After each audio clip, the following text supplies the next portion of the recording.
Welcome to Negotiating Happiness, the show that helps you find happiness, success, and balance in your work and life. I'm Adriana, your host for this journey into entrepreneurship and personal growth. We're broadcasting live on 107.7 and 105.3 FM in New Orleans as part of the United Public Radio Network. We explore the latest strategies, insights, and stories from successful entrepreneurs and experts. From managing stress to building a thriving business, we've got you covered.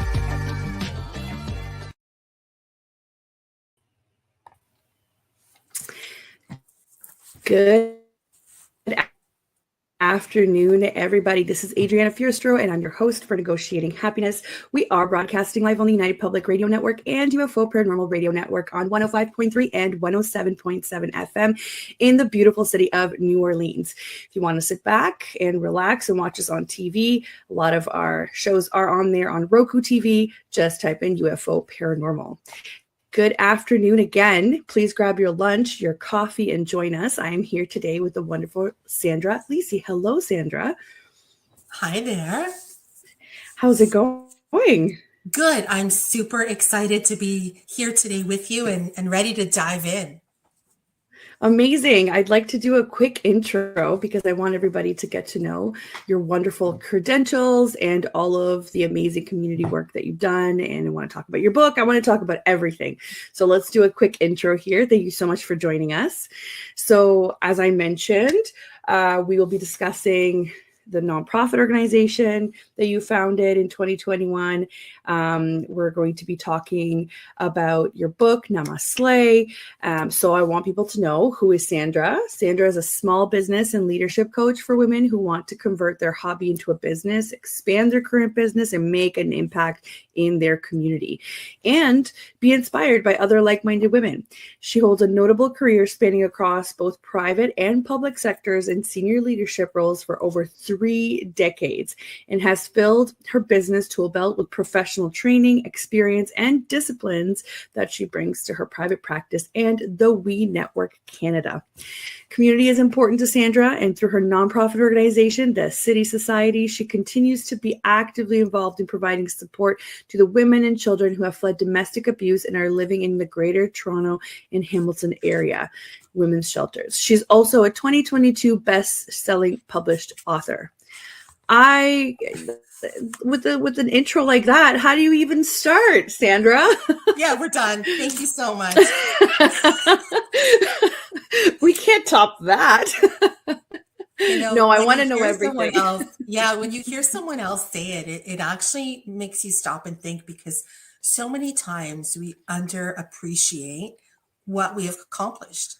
We're so busy giving accolades to everyone else that when you sit back and listen to someone talk about you, you're like, yeah, I did do all those things. That's really cool. Exactly.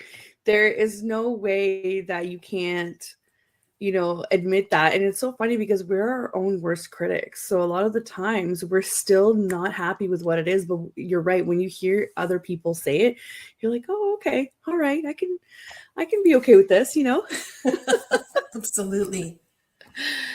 So let's talk a little bit about how involved you are with the community, with the nonprofit organization work, and just tell me how you got there first. That is one of my passion projects. And as so many, you either contribute to food banks or you volunteer within the community. But there's a particular women's shelter that is not far from where I live. And it is a women's shelter that takes in women and children who are victims of domestic violence or have been trafficked.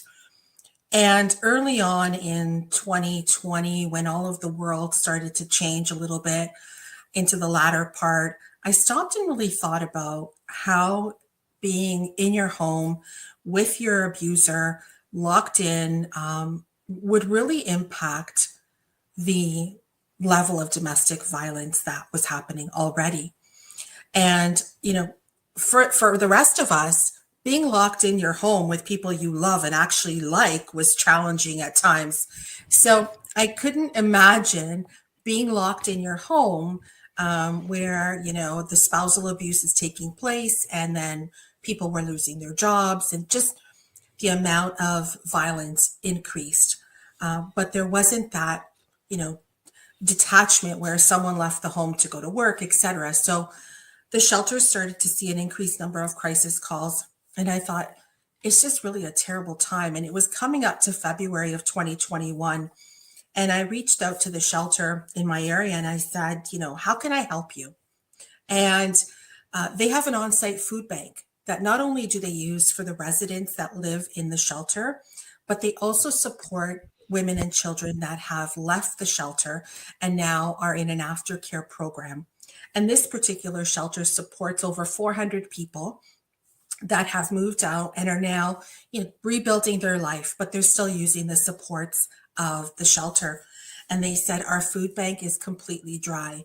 So if you think about it, throughout the year, there's typical peaks in donations to food banks, Thanksgiving, Christmas, but there's all those months in between that people really, it's not top of mind because there may not be active campaigns. And so the shelter said, our food bank is dry. We literally have enough food in here to last us another 3 weeks. Wow. And I thought, like, how terrible. Like, this is essentials. This is food. These are not luxury items. This is non-perishable food, personal hygiene products. And I thought about it, and I usually get my best ideas. Don't judge. Sitting on the couch, if I'm, channel surfing or binge watching and my mind wanders off. We all do, though. There's no judgment here. We all do. Or in the shower, or in just the times where you can actually have a moment's peace, right? The shower ones are the worst because you have nowhere to write it down. Even on the steam on the glass, you can try it, but it's coming off. Yes. So I just thought, the month of February is upon us, and Valentine's Day. How cool would it be to show the women and children living in the shelter that we love them and we care about them? And they're our neighbors, our sisters, our friends. And so I decided to create a campaign called the Love for All Women campaign. Mm-hmm. And I thought I'm going to use social media to do this. And I reached out to, 15, 16 people through social media, introduced myself, said, here's what I'm going to do.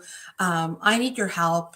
Are you willing to put a bin on your porch for a drop-off location? Honestly, out of the 15 or 6, I think it was 16 people, they all participated. Amazing. The power of community, when I just said, I'm collecting, and here, this is the funny part, Adriana. I set this ambitious goal of 100 pounds, thinking that's a lot. And then as I stopped and thought, that's 10-pound bags of potatoes. Like, who am I kidding? Right. So anyways, that goal was crushed in a few days. Over the 28 days in February of 2021, we were able to raise over 3,600 pounds. Wow. Of food, non-perishable food items, personal hygiene products. We raised thousands of dollars in financial donations that went directly to the shelter. Something like $1,500 in gift cards for these women to be able to learn to be more independent and go out and purchase, fresh produce, which the shelter doesn't offer. Right. And it was the most powerful thing. My home actually looked like a grocery store. I believe it. We had aisles, tomato sauce, tomato paste, pasta, rice, flour, it was hilarious. It took us 7 carloads to bring all of the donations to the shelter. And it just shows the power of community. And when you ask others to help, I get these ideas on a whim, and I don't wait until they're perfect. I do that in my business as well because perfect doesn't exist. Right. I work with the good enough, and I just ran with it. And we made these handmade signs to put on the bins. We were kicking it old school. We were kicking it old school. Paper I had at home, magic marker, the bin went out and came in at night. And the shelter was just shocked at how much we were able to do in such a short period of time. The interesting part, though, after that was said and done, I was getting messages through social media. What are you doing next? Oh. So that's where you had to deliver because, of course, you couldn't say no. I could not say no, and I hadn't Mm-hmm. thought about, Mm-hmm. turning this into a not-for-profit organization. But I thought, the shelter's counting on me and this incredible support community. The community is wanting to give back and not sure where to do this through. And what I love about donating directly to the shelter is we're giving 100% of what we collect to the end Right. users. And it doesn't take like a big fancy organization. It was legitimately a post on Instagram. I think Instagram is the only platform I used saying, hey, I'm looking for people to help me. And the overwhelming response was incredible. Fast forward to early 2023, we had raised over $20,000 in monetary donations and gift cards for the shelter. We had hit north of 10,000 pounds of on personal hygiene products and non-perishables. And so, we did campaigns for the kids back to school. Yeah. We were able to send in the summer of 2022, we sent 151 kids back to school with brand new backpacks, lunch bags, water coolers, all their school supplies, new t-shirts. And this was all donated from individuals, from companies that heard what we were doing and decided they wanted to help us make a difference. That's Most recently, amazing. yeah, this year was like, this was our first fundraising party. So on International Women's Day, we decided to throw this huge party for all women. And we decided that in support of, we're going to pick something that we can give back to. And I thought, well, here we go. We're going to give back to the women's shelter. And so we did this it was a fundraising event. And we also brought in a domestic violence survivor from New Brunswick, Colette Martin, who is an incredible woman. And Colette was a victim of domestic violence and pretty much left for dead. I won't tell her story. I will let you interview Colette on another episode, but we brought her in to tell her story. And I can tell you, out of the 125 women that were at our event, there was not a dry eye in the room. Yeah. I can imagine. The impact of hearing it from someone who had been stabbed 37 times and stood before us and is working with local governments to help change laws so that people who have criminal records on domestic violence are actually exposed and that's made known. So Good. it's just the giving back never ends. It's ingrained not only in my DNA, but in the DNA of the We Network Canada members. And because of that, we are able to give back in meaningful ways to organizations that need our help. It's amazing, and I actually wanted to highlight. I'm going to paste in the comments the City Society Instagram handle as well, so that everybody can see and check it out. And if people who are listening, how would you say that they can get involved, or how would you want their help in any sort of way? What's helpful to the City Society? Well, that you in your own communities start to foster and be the leader of these initiatives. It honestly didn't take more than putting Instagram posts together, sharing it to your stories, finding some people, even on Instagram, who you think could be helpful to you that are in your geographical areas or not. I would love to see every city across Canada and the US run a Love for All Women campaign, and any time of year. You can pick any month of the year because these shelters are at capacity and full. They have their crisis lines ring 24/7. There's no break.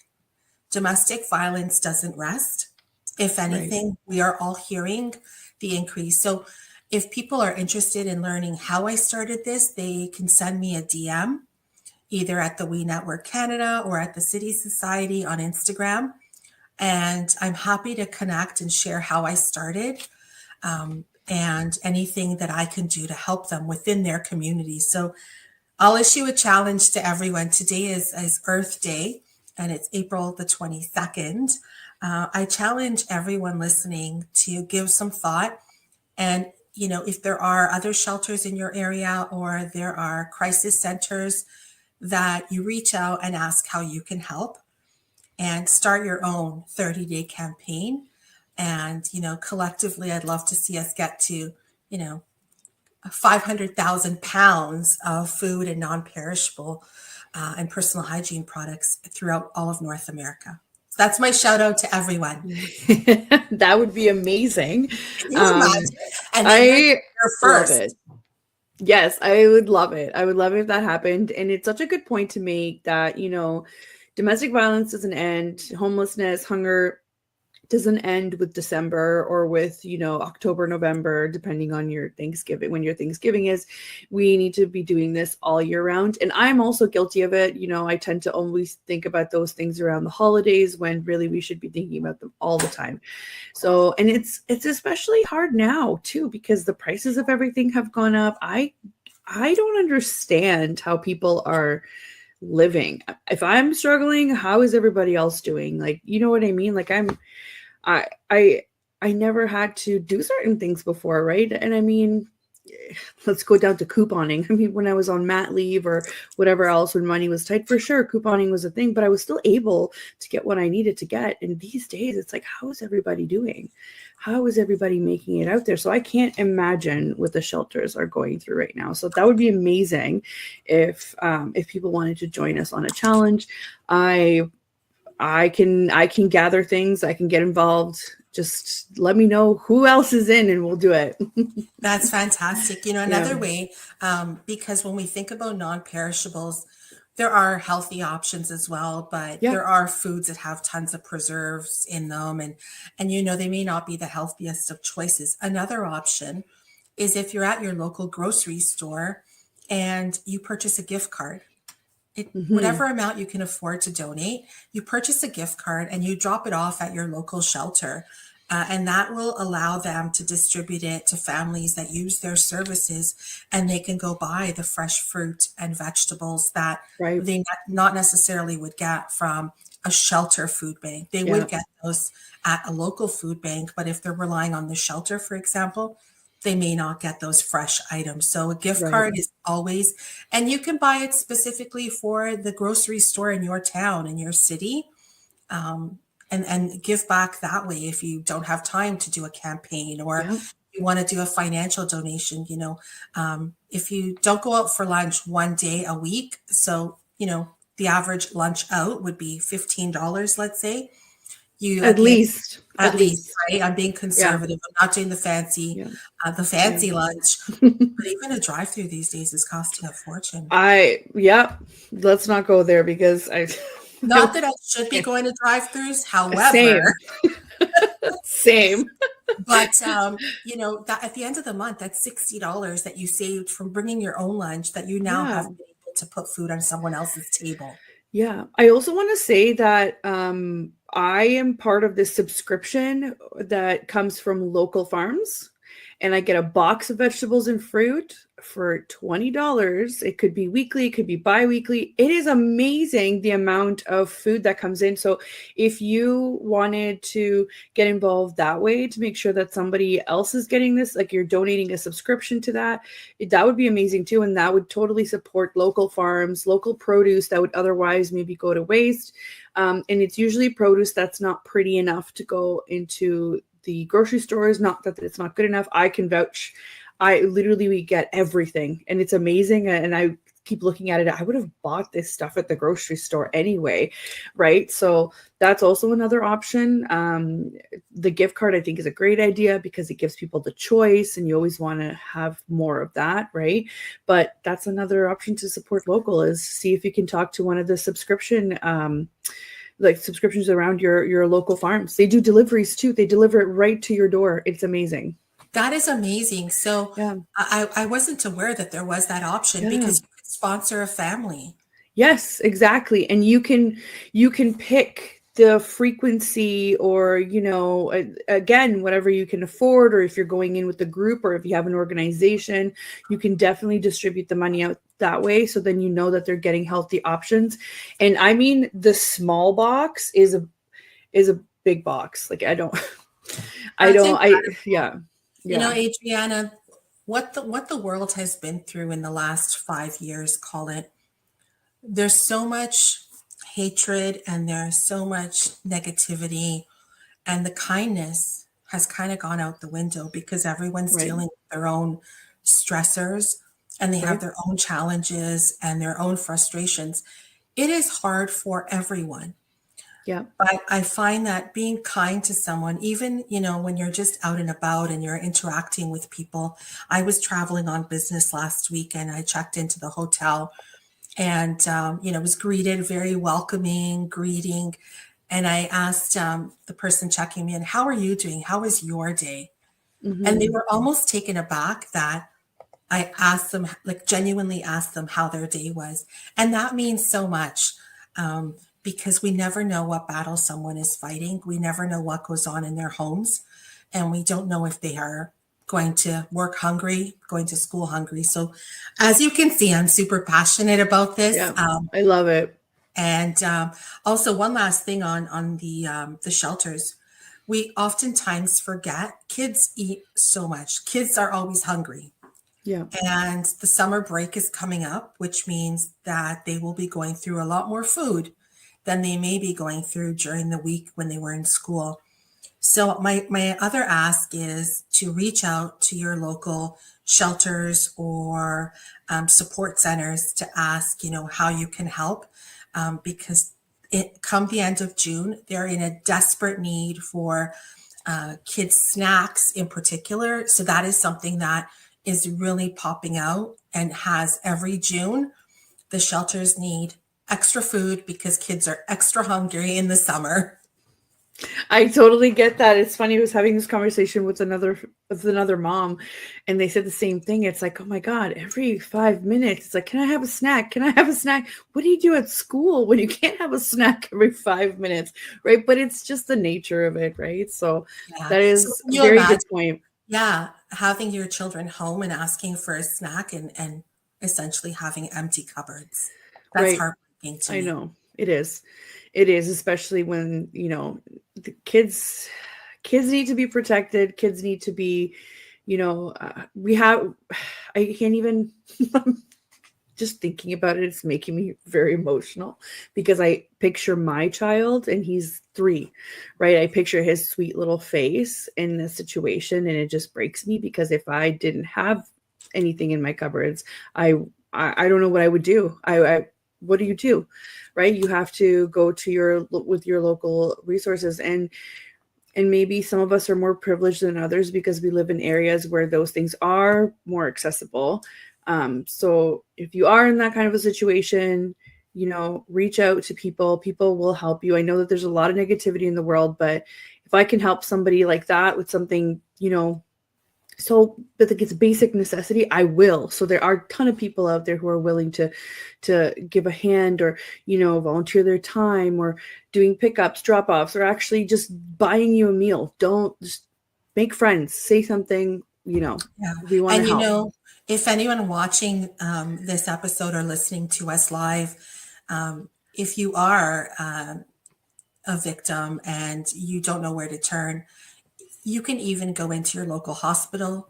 You can go to your local church, regardless of your denomination. You can visit your local Yeah. church. There are so many places. Do not feel alone. There are places that will help you and take you in.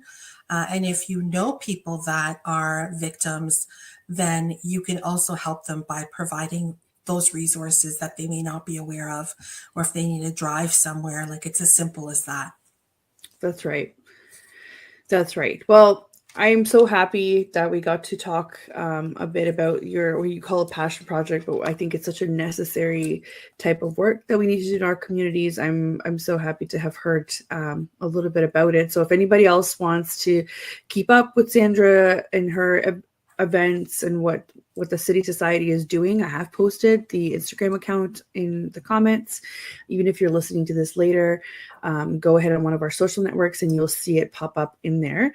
I also wanted to ask a bit about how did that translate into the We Network, or how are you finding that entrepreneurship journey? That's an interesting one because I've always been passionate about community and bringing people together.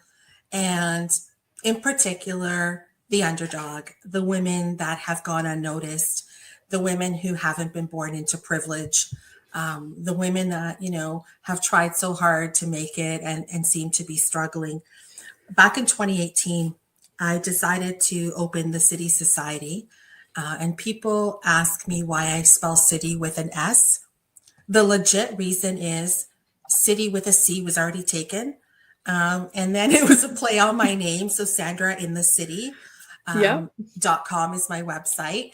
And I started helping women, small business owners that wanted to convert their passion and hobby to see if it would be a viable business. And having spent 3 decades in corporate world, those are the skills that naturally come to me because I've grown up in that environment. But to someone who has not had the benefit of growing up in corporate, may not be familiar with putting a brand strategy together or building a business case, or where do I start? They have all these fabulous ideas, but they just don't know how to articulate them or to put any order around them. And so I started doing that with some women who reached out and said, hey, I need help. But there was a constant theme with all of the women that I coached in my practice is they were craving to be around other like-minded women.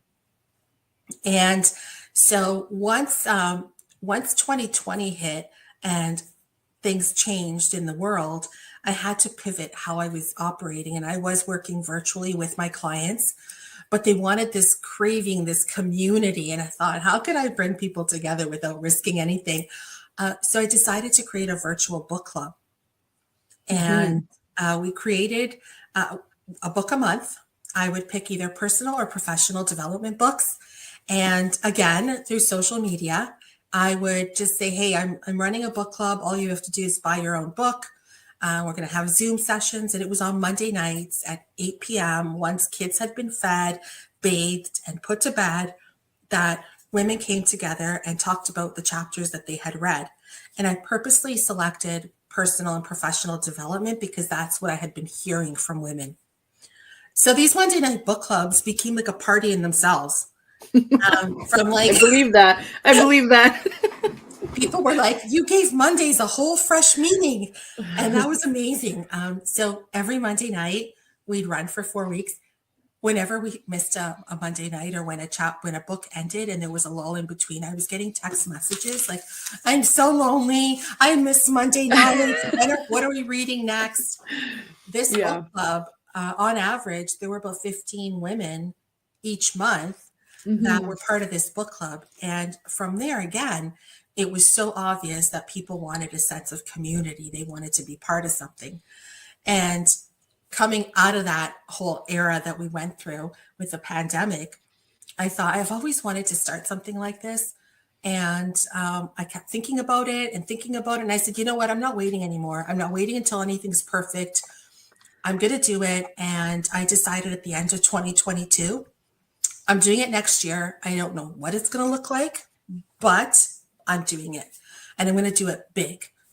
And so at the same time, I had met Maria, who's the chief operating officer of We. And Maria and I are both published authors. And we met through our publisher. I said, I need a wing woman. I can't do this alone. I need someone to help me navigate. And, the beauty in that is in forming these partnerships is that you bring different skills to the table and you don't have to do everything on your own. No. Anyways, that is what led to the start of We. Gotcha. Okay. I have so many follow-up questions. I'm just going to do a quick station ID for anybody that's just tuning in halfway through here. We are here with Sandra Lisi from the We Network Canada, and we're discussing anything from nonprofit organizations to books and entrepreneurship and pretty much community and what is involved in being a part of community. So I'm really excited for this episode.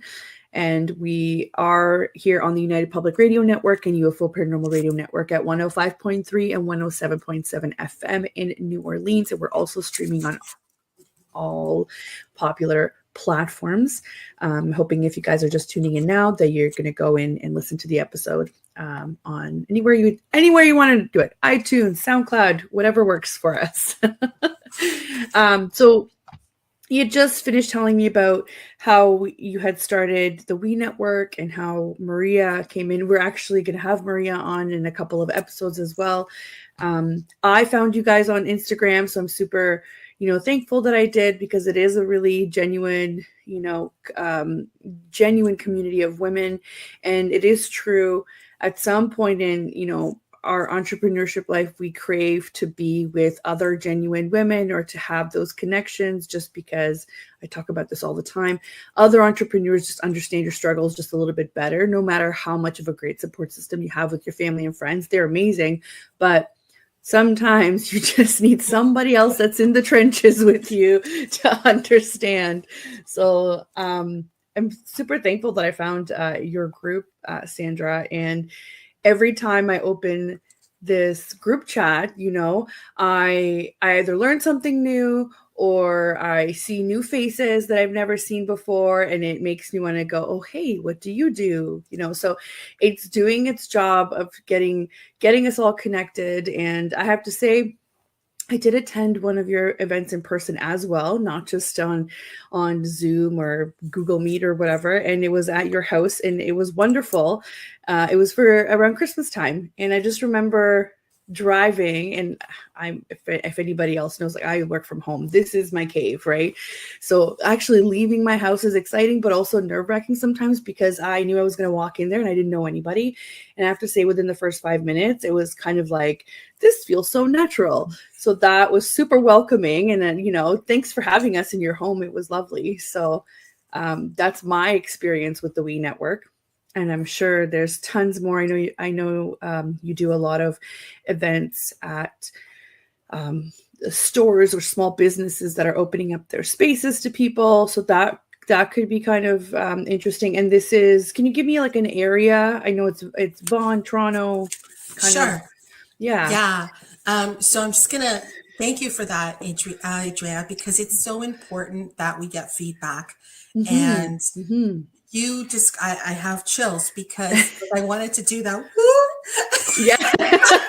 Go ahead. I love it. Because that is the whole point of the We Network Canada. It's not about me. It's not about Maria. It's about we collectively.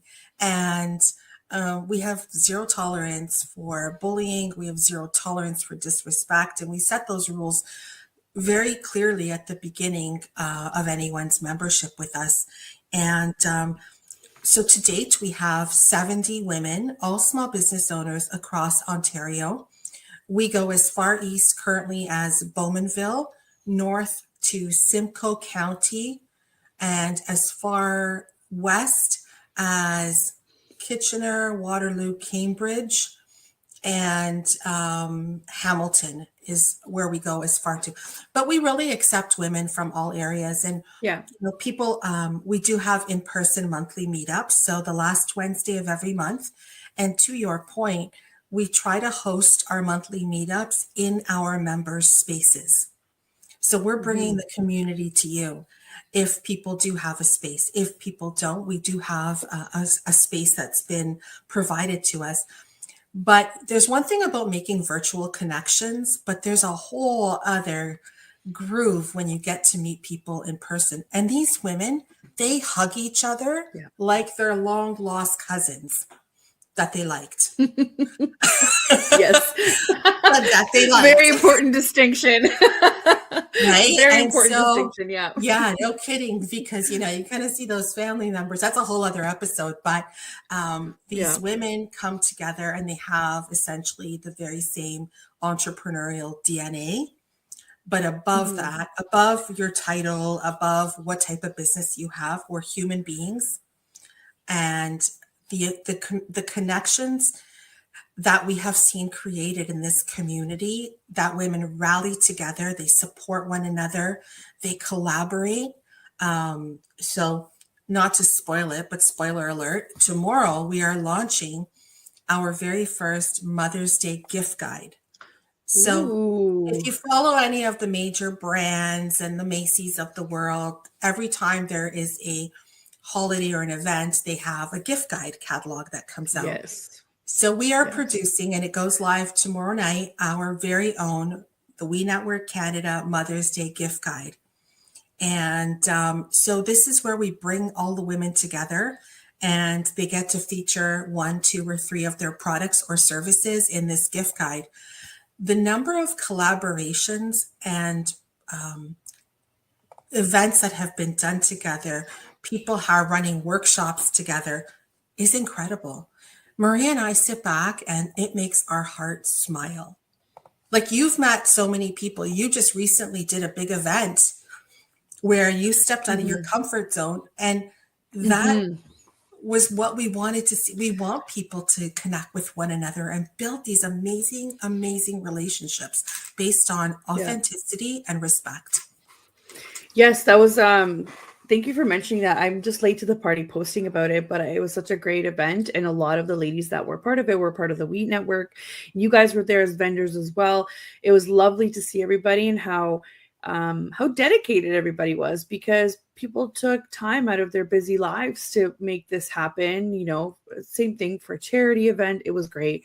And that's exactly how networking is supposed to work. You're supposed to meet other people through one group, become part of many groups, and become part of something bigger, right? That's the whole point of community. While we have our own little groups, we still get to expand, which was great. It just shows that just because you're a part of one thing, it doesn't mean that you can't be a part of many other things, right?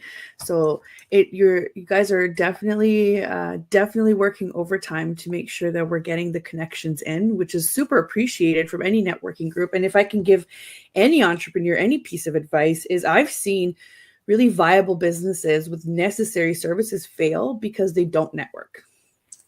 Period. 100% truth right there. Period. And it doesn't matter, in my opinion, it doesn't matter how you do it. You just have to find a comfortable way for yourself to put yourself out there, right? Either you're going to these meetups, or you're going virtually, or you're just saying hi to somebody, or buying somebody a coffee, or just anything of that sort. Keep networking, keep talking to people, because you really never know what kind of connections you're going to make. And it's not all about money. And I will say this again, is I will take the time to do these kinds of events where there's no money involved for me, but the connections that you make with all of these wonderful people who have so much going on for themselves, businesses, nonprofits, volunteer, or just even regular 9-to-5 jobs for other people that own these businesses, the connections you're going to make are going to pay off tenfold over the course of your dealings in your business, right? You can't convince me otherwise. No, I completely agree with you. I completely agree. And you said something interesting, because so many people have the fear of networking. I'm walking into Yeah. a room, I don't know anyone. Yeah. And we make sure that we spend time with each of our members. As I said, we have 70 right now.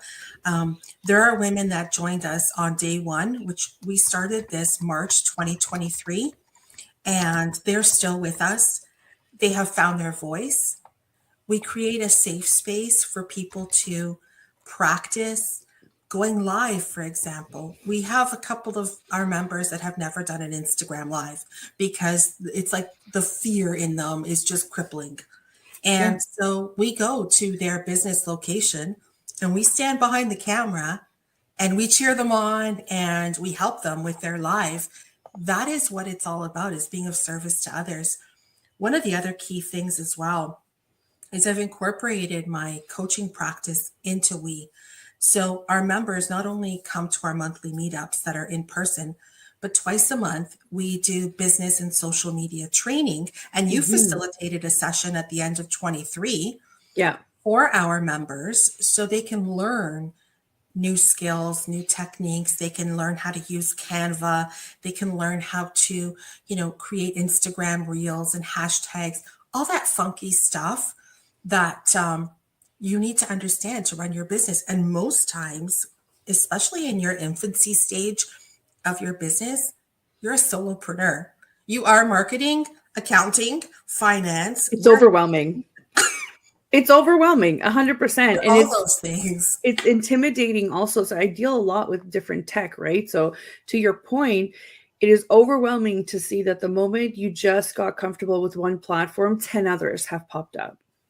So it's hard to say, hey, I'm going to change from one to the other, or I'm going to completely flip my business upside down, how I run operations, in hopes that this is going to get better. So it's so important to have people around you that have already tried these methods or have already made that leap to learn from. I'm always happy to give people recommendations. I do believe that, there's a stage in your business where you have to DIY things. Even though I'm a service provider and I do those things for people, I will gladly give out the information to say, if you think that you can handle doing this, give it a try. Do I have my stats about how overwhelming things are? Yeah. And I will let you know about that too, just so that you're not thinking you're the only one that's not, getting over that hump. But you're supposed to try things. You're supposed to ask people questions. You're supposed to feel welcomed in an environment where, this is what this is for. This is what we're fostering connections for. And if it happens to bring you, your customers as well, then that's a bonus. That's a bonus. Yeah, we call our members sis stars. Yes. And and someone said, "Isn't that a bit cheesy?" I'm like, cheesy or not, I like it. It's gonna go, and right. They all love it. Guess what? It's your brand. That's the beauty of it. Yes. This is our business. We can call it whatever we want. But now they call each other sis stars. Which is cute. It's very cute. I do see it in the comments. It's very cute. So it's just, it's a welcoming place for people at all stages in their journey. We even have a couple that have started one business and they are not sure that it's going to work out for them. They may want to pivot. And we encourage them, because there's nothing that says you have to be one thing for your whole life. You have to do one thing for your whole life. That is a conditioning that has to be undone. Because you don't. You could be many things. It's your life to live. Right. So to that point, Sandra, if you're comfortable, share what your career path was like. How did you, what are you doing either at the same time or before that you're now, a founder, a connector, a coach? What were you doing before? Well, I've always had many things on the go in addition to a full-time job, because I just have this curious personality and I just, don't think I need to be just one thing. Right. But early on in my career, I started off in the financial sector, in banking, at a very young age, right out of school. And so I really had to work really hard. Mm-hmm. Because I didn't have a formal education. I didn't have a post-secondary degree in a discipline that would be in finance. I went to college, community college, after I graduated high school. And to be quite honest, I always felt that that was something that would hold me back, not having that formal degree, that MBA or multiple MBAs. And I really let that limiting belief hold me back. But I worked extra hard. I worked my butt off. And I started moving into management roles, and I started to move into different areas of banking. And I started to realize that all of my hard work and my curious mind and my willingness to learn and to get it done was what was going to carry me through. Yeah. And I mean, I spent 2 decades in the financial industry, and I ended that in a director role. So I was in an executive role. And I remember one of my leaders had said to me, probably 5 years before that, I transferred to a new division in the bank. And this is like a high profile division.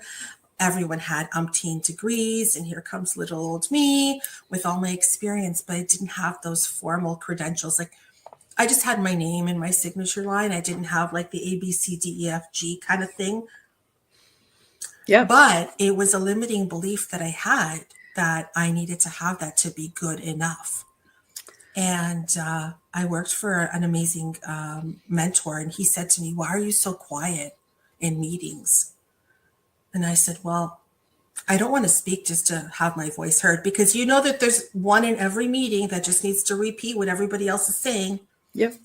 And I thought to myself, you know what? That's not who I am. I have a lot to contribute. So I am going to speak up.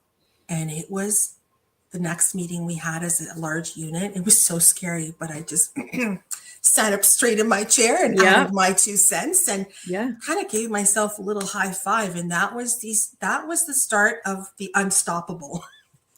That's right. And I just wanted to backtrack because what you said there is really valid.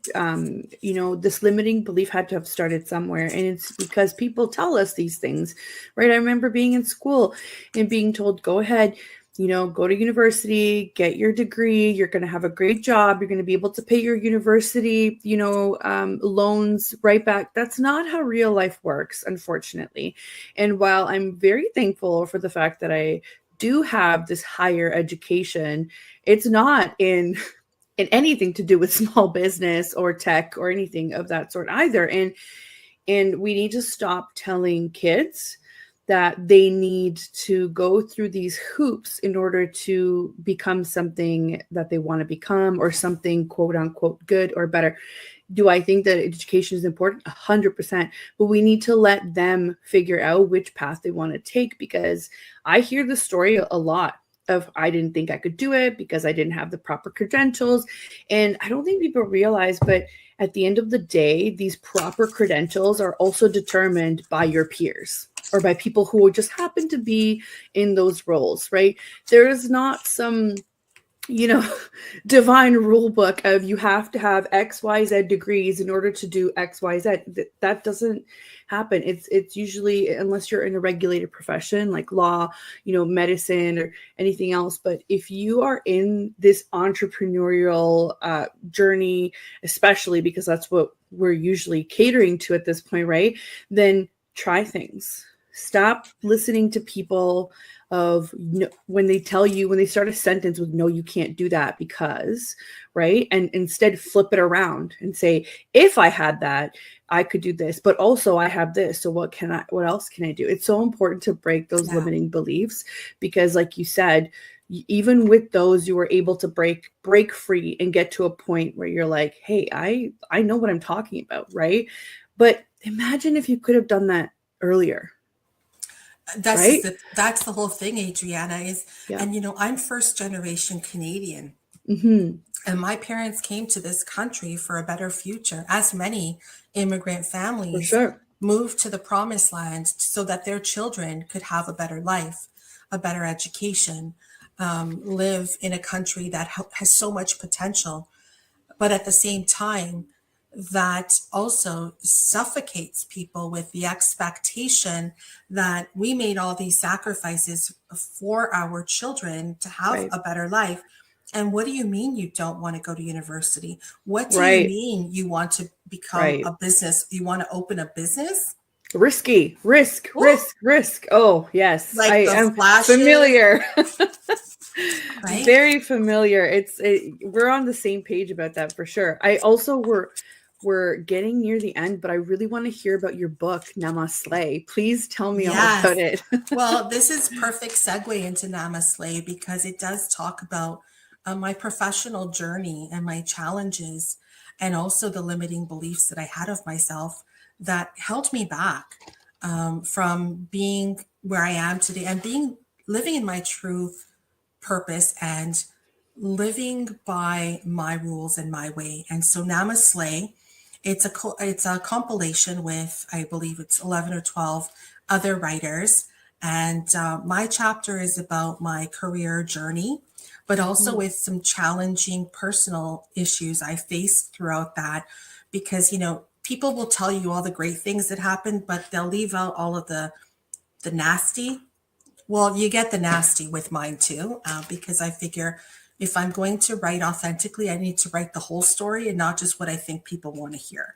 Right. So that came out in November of 2022. It did hit the Amazon bestseller list. So that is something I've always wanted to do. This is another limiting belief.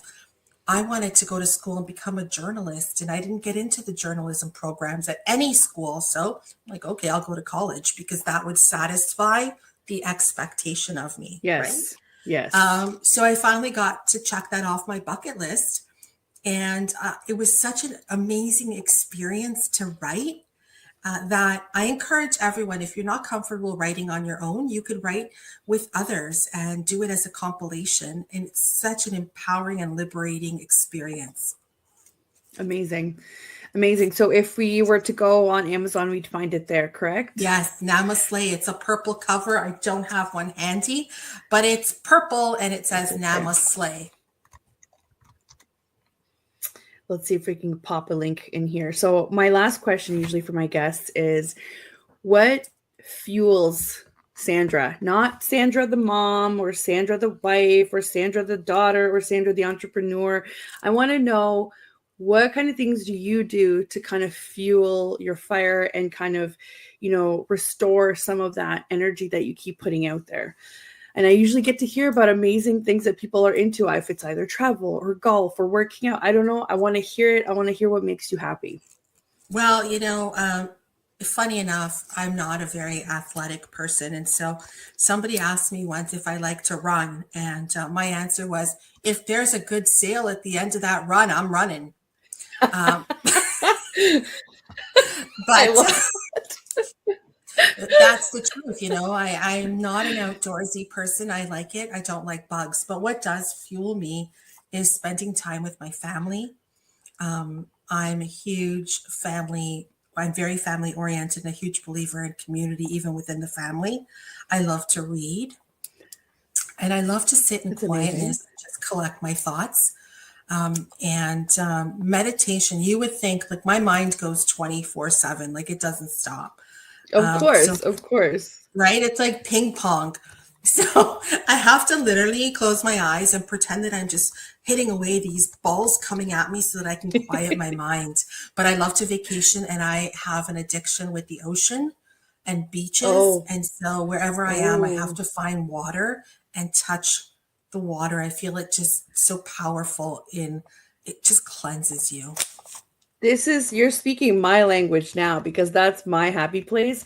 What if you had to pick somewhere where you could just go to more if money was no issue, where would it be? Italy. I love it. Hands down. Anywhere specific? There. Yes, the south of Italy, the Amalfi Coast. I would go to Capri, Positano. Amazing.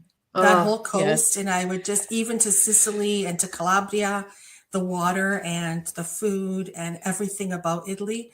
My first trip there was it was in 1987. And honestly, I left a piece of my heart there because it's so magical. I can't even begin to tell you how amazing that sounds. And Italy is very beautiful. I hope to go back. I've only ever been around Rome and surrounding areas, but that sounds amazing. South of Italy. So are you planning anything? Do you have anything, booked? What's going on? Tell us about your happy plans. So my happy plans are, we're continuing to encourage women to join our community, but we also, on the weekend, launched a pay-as-you-come-attend monthly program. So because we do all of, for any member, we do all of your sharing of social media. We offer you training twice a month. We'll host an Instagram live with you. We do the in-person meetup. Some people only want to come to the in-person meetups and they're not interested in all the other services that we offer. So we launched that. So it's like a pay-as-you-attend program, which is really great. And that is also on our website. We have our Mother's Day gift guide launching tomorrow evening, which is going to be super cool. We've got 36 of our members who have wanted to be featured in it. So we got that on the go.